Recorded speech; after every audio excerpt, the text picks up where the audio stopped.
I am really sick and tired of being a part of this materialistic society.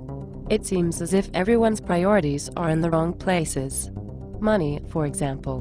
What is the point of living our lives for the accumulation of money? When I die and am no longer a part of this world, is that money going to affect me in any way? No, it most certainly will not. So why is it important when I am alive? Why are we taught that money equals happiness when that is the furthest thing from the truth? When I reflect on my life and remember what has made me the most happy, it has always been the people who were in my life, the fun I had with them, the memories I made with them. I believe that sharing ourselves with others, taking care of the environment, and making a difference in the world is what currency really is. Not stupid pieces of paper or minerals dug up from the ground and made into coins, or numbers and figures on a computer screen. It's nonsense. I have thought about this for a long time, and in all my years of self-reflection I have come to the conclusion that money breeds scarcity, and it makes people distrust one another. It is the root of all evil because it distances us from each other instead of bringing us together. If money was such an amazing thing in our lives, shouldn't it make everyone happier? Instead, it does the opposite.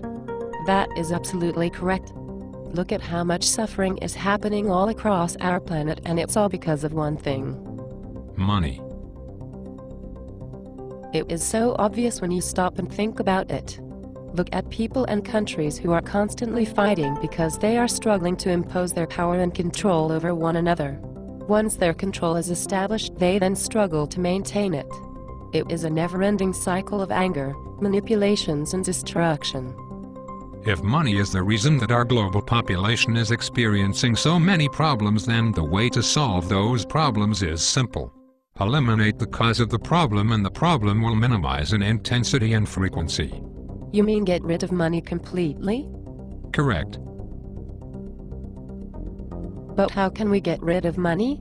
It is so ingrained in our minds and society. Everything revolves around money. You cannot go a single day without exchanging money for a service or a product somehow. That is exactly my point. In order to survive, you need to have money. That money is exchanged for a product or a service. Let's use the example of food and shelter. If I have the money to buy food and shelter, and you do not, eventually you will start feeling resentment towards me, since I am comfortable and enjoying life, while you are suffering and trying to figure out how to survive. I see.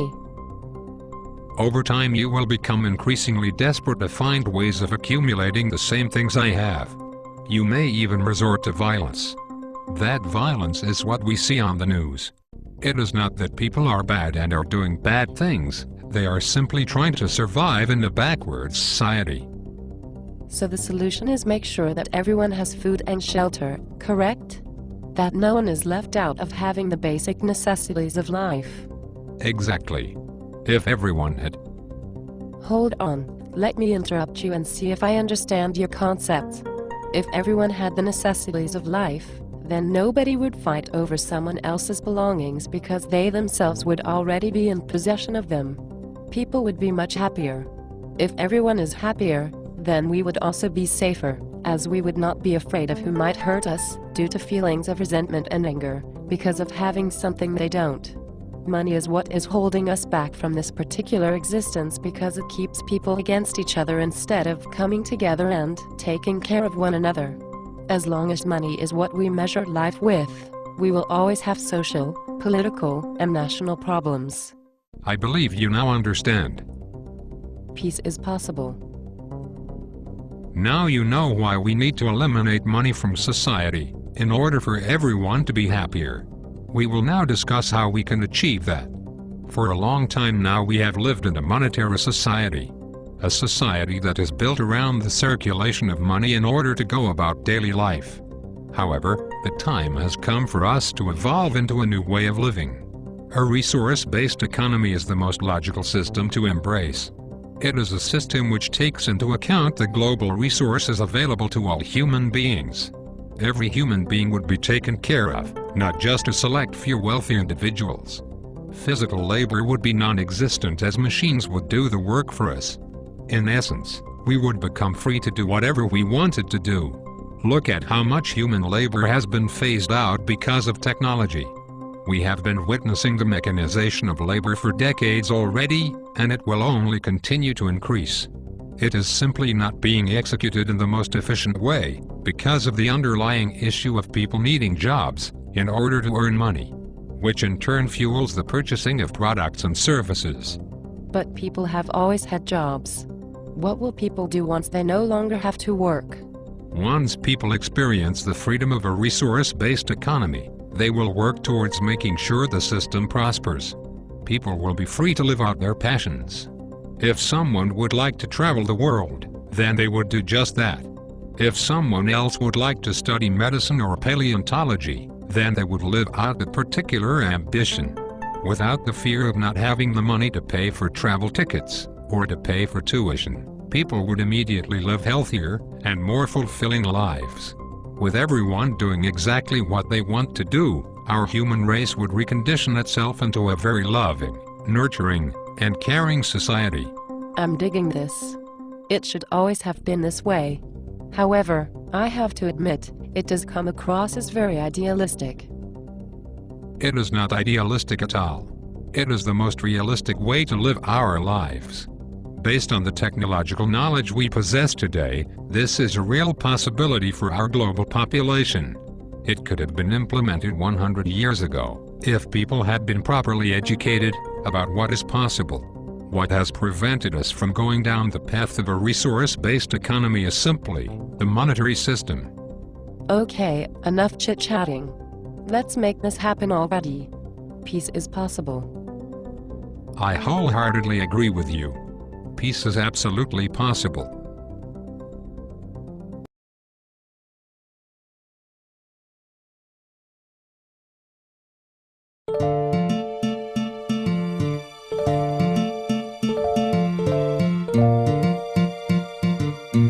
I recently had a conversation with someone about changing our way of thinking for the benefit of our human race. It's called a resource-based economy. I have researched it and I think it's a very realistic concept. Isn't that related to something called the Venus Project? Yes, that's correct. A man named Jack Fresco has worked his entire life to arrive at realistic answers, which he has put forth by his organization called the Venus Project. I find it very exciting. On the contrary, I find it silly and illogical. How come? Why do you say that? Because I have looked into it as well, and I think it's nothing more than socialism. I'm totally against it. I can understand your frustration. It's difficult to think outside the box when you are used to a certain reality. However, your opinion is not an educated one. Socialism still operates within the monetary system. It does not take into account the resources of the earth, or eliminate obsolete and meaningless jobs either. Socialism, communism, capitalism, and any ism for that matter, are all ideas which have no relevance to nature, methods of production, the carrying capacity of the earth, or the betterment of the human species. No, I disagree. With capitalism, people are rewarded for their hard work. The betterment of the human species comes from people competing with each other. Competition forces people to work hard for their rewards. If people don't work, then they don't get rewarded. Isn't that motivation enough for people? It's a simple concept, so why do we have to change it as you say? What is wrong with the way things are right now? Because, with the way things are right now, we are using the monetary system to try and solve our problems. Problems are not solved entirely. Since people do not have enough money to solve everything, they prioritize where to spend the money they do have. In the process, new problems are formed. There are also the issues of wealthy individuals who have the money to revolutionize certain aspects of society for the betterment of every living organism on this planet, but choose not to, because it's counterproductive to them making a profit. Our problems are technical, not financial, and can be solved by technology, not money. But as long as we operate from a monetary system, we will never truly solve any of our problems. We are just churning them around like someone churning butter. Capitalism does not utilize our resources responsibly. Instead, it exploits them. In my opinion, that is hardly a simple concept. Money is a resource, is it not? You said yourself that wealthy people have the money to revolutionize certain aspects of our society. Therefore, it is a resource. If you have money, then you can do what you want to do. If you don't, then you can't do what you want. I know it's not fair, but life isn't fair. Money is not a resource, and it doesn't represent resources either. It does not have any relationship to the natural order of things. Money is only relevant in society when natural resources are scarce. It is built around constant, narrow-minded consumption with no regard whatsoever for the environment. I cannot picture a world without money. We have always lived with it. This comes across to me as some sort of modern brainwashing. We need to move forward into a reality where poverty, war, and environmental destruction are not tolerated any longer. What you are feeling is fear from letting go of your attachment to your current reality. Because of the conditioning that is directed upon you from governments, the media, religious institutions, and businesses. That is where the true brainwashing stems from. These institutions have a lot to lose if our current system were to change. But look at how much we are losing every single day, with environmental damage, human exploitation, and poor people dying in countries that are abundant in natural resources. But it's human nature to be greedy. It's human nature to not care about our surroundings, or even other people. The only person I really care about is myself. The only goals I want to see being accomplished are my own. I could care less if everyone else is not being taken care of. What is most important is my own survival. That mentality is what is going to destroy our human civilization and the environmental balance of this planet. Wow! That is a really bold statement. So I am going to be responsible for destroying the human race, simply because I am looking out for my own interests? I'll repeat myself, you cannot change human nature. There's no such thing as human nature.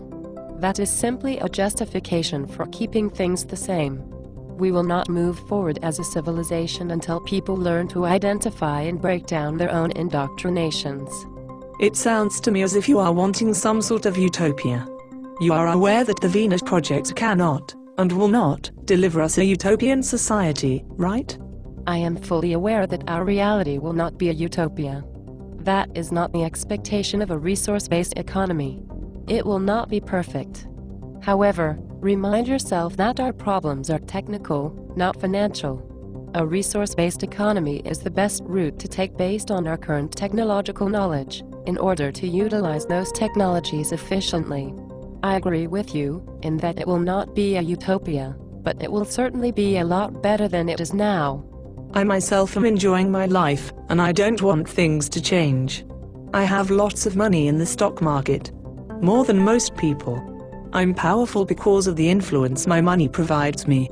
The ideas we've discussed here are intriguing, but I don't believe that this can, or will ever become a reality. I am sorry to hear that. Hopefully in the future you will realize that this new paradigm is the most rational step to take for our human civilization. One that would benefit every single living thing on our planet.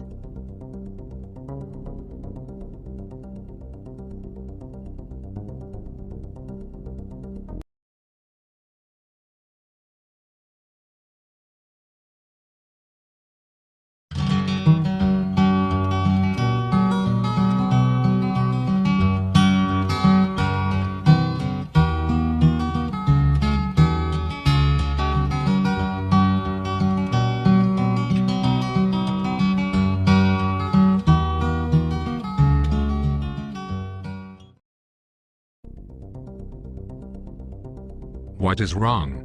What seems to be the matter? I guess I'm realizing that not everybody will be receptive to the concept of a resource-based economy. Do not take it personally. People are so accustomed to their scripts that when offered a new paradigm, a lot of people will react to it with offense and anger. How will a resource-based economy become a reality when people are so against it, simply because they are so used to their current conditioning? Let's use the analogy of someone being in a long-term abusive relationship. Some individuals who find themselves in that situation will continue to stay in that relationship, even though it is painful, because the pain is familiar, and because of the time invested in it. The choice to leave an abusive relationship occurs when the pain and fear of not knowing what happens once they leave is less than the pain and fear of continuing to stay in it. Does that make sense? Are you saying that people will not be open to the Venus Project until the pain and fear of staying in the monetary system is so great that people will leave that system to look for a better one? Precisely. People choose to change their reality once they know they deserve better. Until then, people allow their reality to stay the same, because that is what they are accustomed to. Social change does not arise due to intellect, it comes about by people suffering. When people no longer have respect for our current system, they will then seek out a new direction. To me it seems as if the monetary system is an abusive relationship. Indeed. To both human beings and our environment. It is essential that our global population learn to live harmoniously with the environment. The reason we exist in the first place is because our environment allows us to interact with it, and therefore, survive because of it. The mentality that we are superior to nature is a dangerous one to have. From a young age we are taught that we are separated from nature, that we are disconnected from the environment because we possess intelligence. We are an inherent and interconnected part of our global environment. A resource-based economy would bring us back to the fundamental and unavoidable fact that we survive through a symbiotic relationship with the environment. To put it into perspective, all the atoms, molecules, and chemical compounds that make up your body, your house, your city, our ecosystems, our planet, and our solar system, all originated from the supernovas of stars in our galaxy. How can we possibly say that we are superior to nature, when from the beginning, we have always been molecularly bonded with everything around us? We are intimately connected to the environment in ways we have yet to discover and understand. Since we are on the topic of planets and solar systems, do you think that space exploration will be a reality for every single person on our planet one day?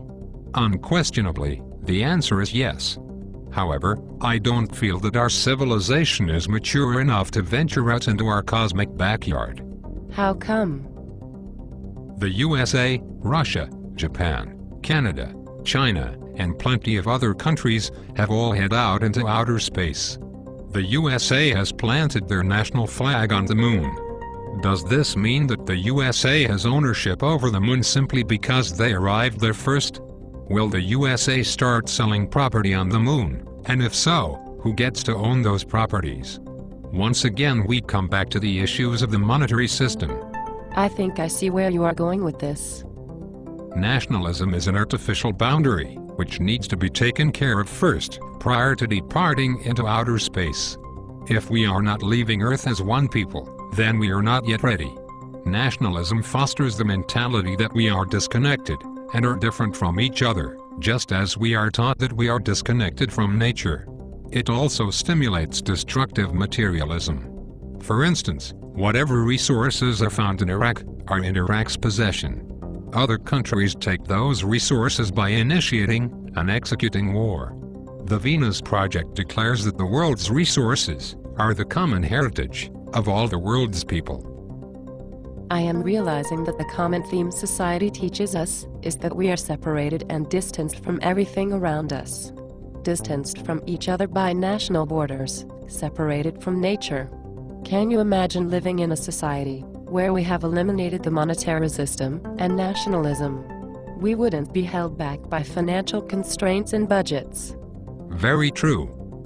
Why can't every conversation be straightforward such as this one, when explaining these ideas to someone? It's discouraging to come across individuals who are quick to dismiss the concepts presented by the Venus Project, even before researching and exploring them. Remember, once people become angry and frustrated enough within the monetary system, only then will they choose to explore a more efficient system. Until that major shift happens, educating people about the possibilities which the Venus Project puts forward is the best step to take. Enlighten people about harnessing geothermal energy, maglev technology for transportation, and the perpetual mechanization of labor. I find it more productive to stay optimistic when sharing the ideas put forth by Jacques Fresco and his Venus Project.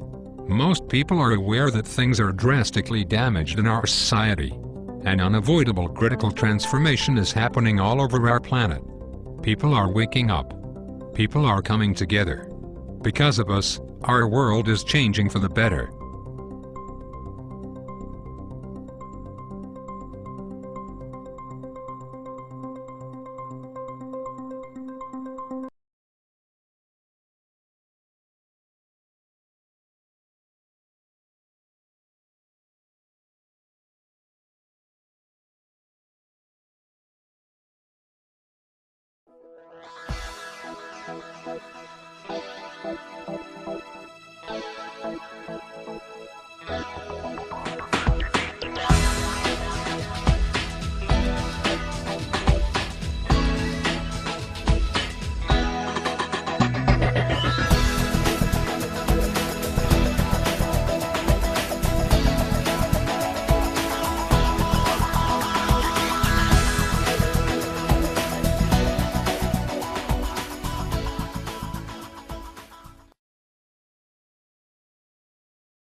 Greetings. Welcome to the Venus Education Center. Today we will discuss the history of humankind. Specifically, how human beings moved away from the monetary system and embraced a resource-based economy. Our lesson begins 200,000 years ago. We see evidence of modern human beings first inhabiting the Earth at this time. 190,000 of those years were spent as hunter-gatherers, living in small nomadic groups. That means communities traveled seasonally with their pasture instead of settling down in one place. The first great revolution came with the invention of agriculture, 10,000 years ago. Humans now lived as farmers in permanent settlements and learned to domesticate animals. This led to the first surpluses, which then led to cities and civilization. The formation of states and military forces appeared 6 millennia ago, followed by the first expansive empires close to 3,000 years ago. These empires spread influential religions, such as Hinduism and Judaism. We saw the Middle Ages, from the 5th to the 15th century. The early European Renaissance is seen between the 14th to the 17th century. The 17th century brought about the scientific revolution. The Industrial Revolution appeared in the 18th and 19th centuries. The information age at the end of the 20th century would bring the global population together in the realization that we are all interconnected with one another. However, during the 1900s and into the early 21st century, human beings began to negatively alter the state of the Earth's ecosystems. In only 60 years, from the 1950s, the Earth experienced more severe environmental changes due to human influence in comparison to their entire 200,000-year history. This period in history was incredibly wasteful. The monetary system fostered and rewarded a mentality of neglecting environmental responsibilities. Much of human life was corrupt. Half the world's poor lived in resource-rich countries. The richest 2% of the population held half of the world's wealth. World governments spent 12 times more on military spending than on aid to developing countries. 80% of the energy consumed came from fossil fuels, even though it was an outdated form of energy.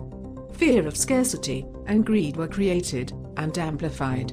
The direct consequence of this was that humans had to compete with each other in order to survive.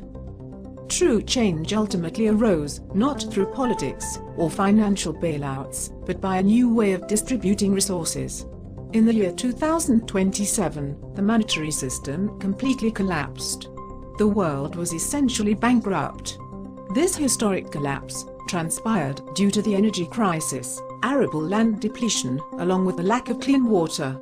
These factors, coupled with the debt collapse, inflation problems, and the increasing rate of poverty, led to global, civil unrest and violence. World governments implemented a strategy called debt forgiveness, in which the debt people had yet to pay was eliminated in an attempt to save the system. Even though countries were saved, civilian uprising persisted. In the end, the efforts of world governments failed, as people accepted that it was time to move past the monetary system. With the education from the Venus Project, created by Jacques Fresco, much of the world's population was already aware of the next evolutionary step. The Venus Project spent decades informing people about the possibilities a resource-based economy could bring. A resource-based economy was designed and organized with the goal of taking care of humanity through a systems approach.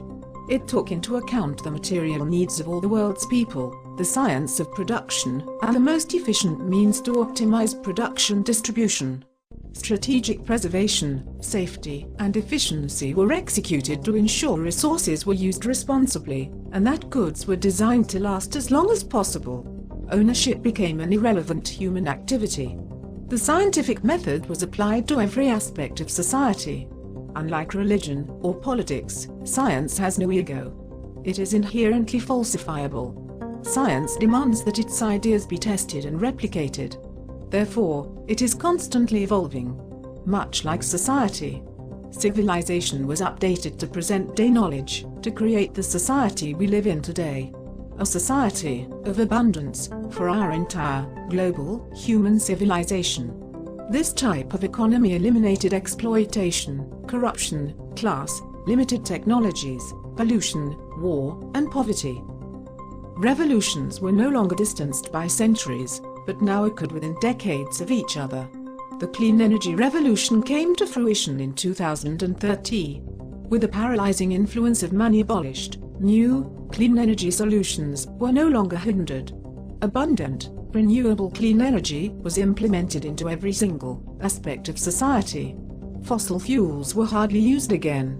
Humans learned to cultivate the sun through solar energy. 1 hour at high noon of this type of energy contains more energy than what the entire world consumed in 1 year. Fully utilizing wind energy, using 8% of the land, of what used to be known as the United States, provided enough energy to power the entire area. Tidal power and wave power captured the motions of the oceans. This energy produces 80,000 terawatt-hours per year. 50% of the world energy usage now comes from this energy source.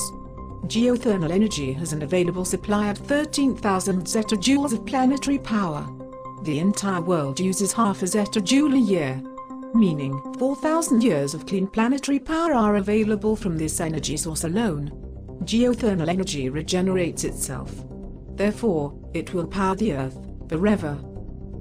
Gas-powered automobiles, trains, and airplanes can now be seen in museums. Today, travel is achieved by maglev trains, which use magnets to propel people across the world. Early models ran at 4,000 miles per hour. This was to become the future of intercontinental travel. The mechanization revolution of 2040 saw the complete elimination of human labor. Up until this point, human beings were still involved in some capacity with labor activities. All human labor was now meticulously executed by machines. The nano-revolution of 2050 was astonishing. It brought about the mastery of arranging and rearranging atoms. Diseases were eradicated. Garbage, from a generation ago, was completely recycled into useful elements. Replicators could synthesize any food a person cared for. Nanotechnology became the engine of abundance. And what became known as the conscious revolution of 2080 came about due to an entire generation of people who grew up in a resource-based economy. This generation didn't strive to live a life of empty materialism. Instead, people enjoyed becoming scientists and problem solvers. They looked back at the previous generation with disbelief that the monetary system lasted as long as it did. For a while, it looked bleak for humankind. There was great uncertainty whether we would survive our infancy as a civilization. However, with the help of caring citizens of the Earth, the monetary system was eradicated and a resource-based economy was implemented. Humans now live cohesively with their global environment. In a constantly evolving society that is continuously updated with new information, new technologies, and new ideas, humankind survived and prospered.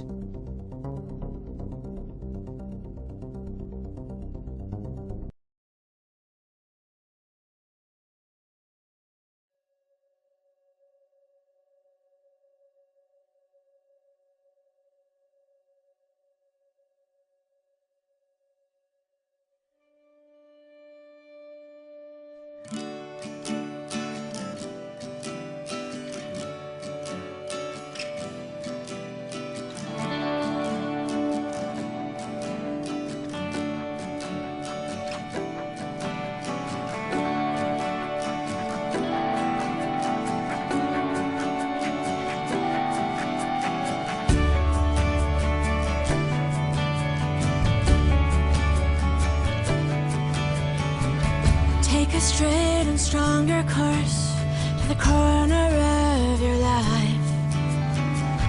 Just remember that the goal is for us all to capture all we want.